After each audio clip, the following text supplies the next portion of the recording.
कई सारी खबरें निकल करके आ रही हैं बजिंग स्टॉक्स के माध्यम से।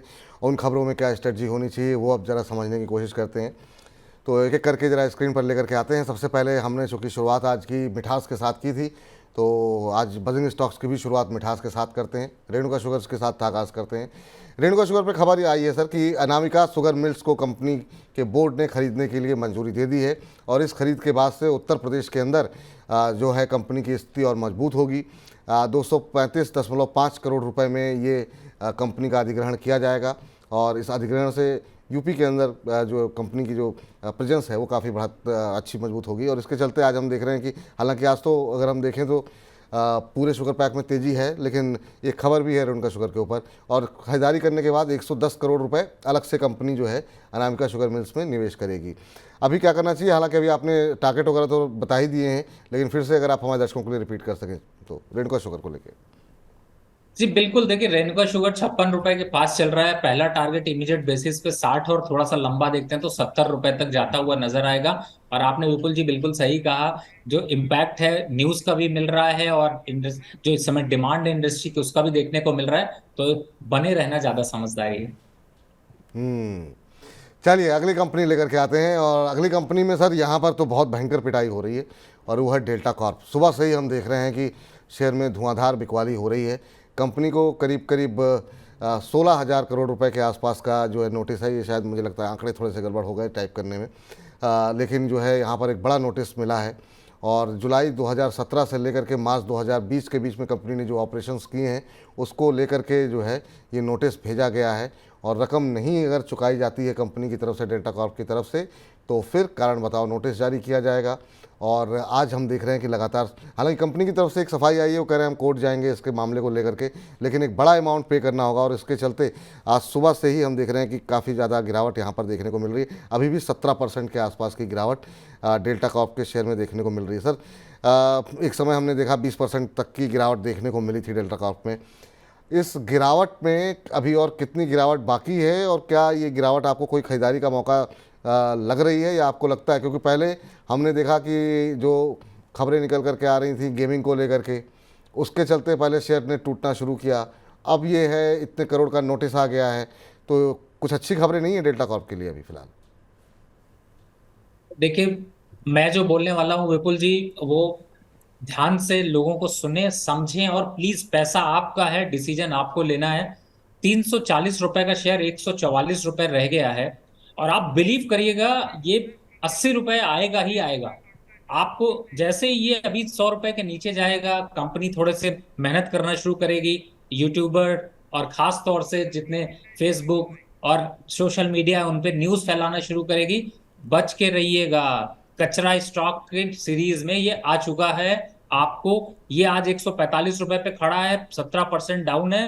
हाथ हाथ जोड़ लेंगे तो आगे के 10% बचेंगे, नहीं तो आगे के 50% और साफ हो जाएंगे। ये स्टॉक 2 डिजिट में आएगा और इस प्रोग्राम में मैं आपके दावे के साथ कह सकता हूं, आप इंतजार करते रहिए। फिलहाल सजेशन यही होगा कि आप इस स्टॉक से दूरी बना लीजिए। जो लॉस हो गया वो हो गया। लंबा कमाने के अभी यहां पर कोई चांस नहीं दिखाई दे रहे। और हो सकता है आपको कोई एनालिस्ट ये कहे कि यहां से पुल बैक आ जाएगा, बढ़ जाएगा, थोड़ा बहुत बढ़ेगा, आपको खुशी मिलेगी, लेकिन वो खुशी रुकेगी नहीं। जब गिरेगा तो वापस दूसरे दिन 16-17% और गिरेगा। तो आप इस अच्छी स्ट्रैटेजी यही है कि ऐसे स्टॉक में नुकसान हो गया कोई बात नहीं है, दूसरे स्टॉक्स में हम लोग नुकसान को कवर कर लेंगे, प्रॉफिटेबिलिटी कन्वर्ट बना लेंगे। लेकिन इस स्टॉक से तुरंत दूरी बनाइए।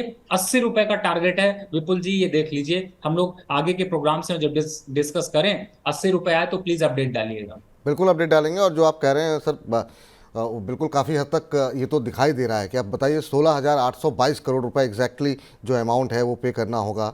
और ये फ्राइडे की जो क्लोजिंग गई है वो, और उसके हिसाब से अगर मार्केट कैप के लिहाज से देखें तो इनकी कुल मार्केट कैप का 3.5 गुना है। तो आप सोच सकते हैं आप कि इतने पैसे अगर ये सरकार को अगर दे देंगे तो फिर कंपनी के कामकाज कैसे चलेगा और आगे चल के कितनी मुश्किलें हो सकती हैं। तो निश्चित रूप से जो आप टारगेट दे रहे हैं वो बहुत जल्दी भी आते हुए दिखाई दे सकते हैं। चलिए अगली कंपनी लेकर के आइए ज़रा स्क्रीन पर, और वो है दीप इंडस्ट्रीज़। दीप इंडस्ट्रीज़ को लेकर के आज खबर आई है, कंपनी को ओएनजीसी से एक ऑर्डर मिला है और ये एक 108 करोड़ रुपए का कंपनी को ऑर्डर मिला है। और कंपनी को ये असम के अंदर कंप्रेसर की सेवाएं एचपी कंप्रेसर की सेवाएं देने के लिए ये ऑर्डर मिला है। और आज इस खबर के चलते दीप इंडस्ट्रीज़ में हम देख रहे थे कि अच्छी मजबूती, माफ़ कीजिएगा, देखने को मिल रही है। और सर, दीप इंडस्ट्रीज 4% के आसपास की तेज़ी अब देखने को मिल रही है। सुबह करीब 3% के आसपास की बढ़त थी, 267 के आसपास का भाव यहाँ पर देखने को मिल रहा है। काफ़ी शानदार मूव रहा है। पिछले अगर हम देखें 4-5-6 महीनों में तो डबल हो चुका है शेयर। 106% के आसपास का रिटर्न दीप इंडस्ट्रीज़ ने दिया है।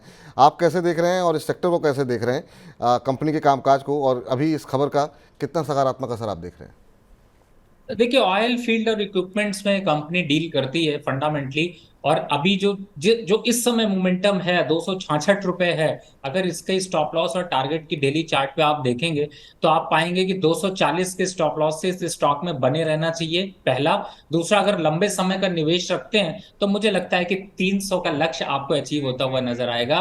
और स्टॉक अभी भी मजबूत है यहाँ से, तो आप इस स्टॉक में बने रहिए, जल्दबाजी बिल्कुल मत करिए। और जो नए इन्वेस्टर है उनके लिए मौका है कि जितना आप 240 के स्टॉप लॉस से पास खरीदेंगे, अच्छे रिटर्न्स मिल पाएंगे। स्टॉक अच्छा है, ट्रेंड अच्छा है, मोमेंटम चल रहा है, तो चलने दीजिए।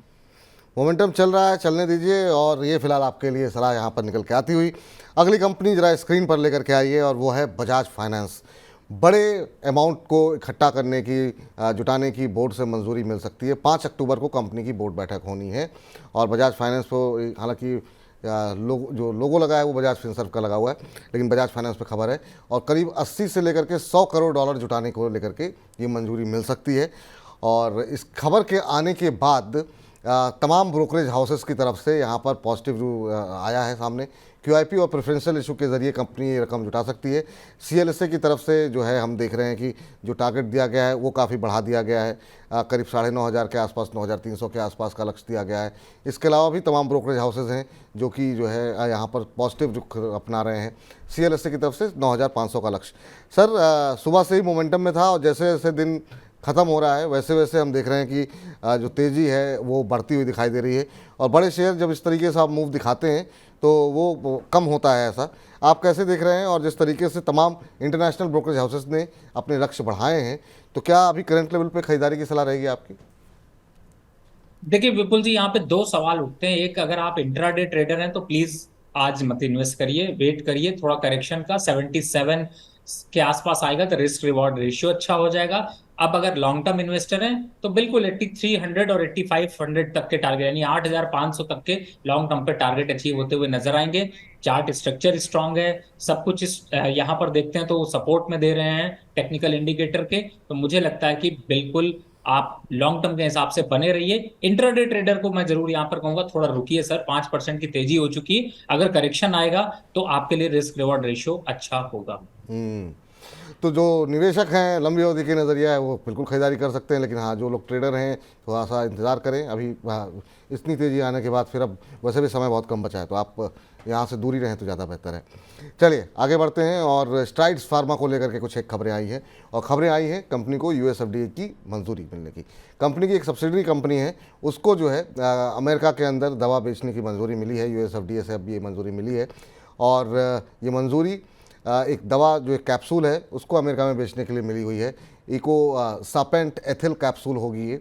और ये कंपनी का जो मार्केट साइज़ है वो 130 करोड़ डॉलर के आसपास का है। और आपको बता दें इस कैप्सूल को इस्तेमाल किया जाता है दिल के दौरे से बचाने में। ये दवा जो है वो काम में आती है। और उसके चलते आज हम देख रहे हैं स्ट्राइड फार्मा के शेयर में अच्छी खासी मजबूती देखने को मिल रही है। सुबह जब हमने ये खबर निकाली थी तब उस समय करीब 6% के आसपास की तेज़ी थी और अभी भी हम देख रहे हैं करीब 5.5% के आसपास कंपनी का शेयर मजबूती के साथ कामकाज कर रहा है।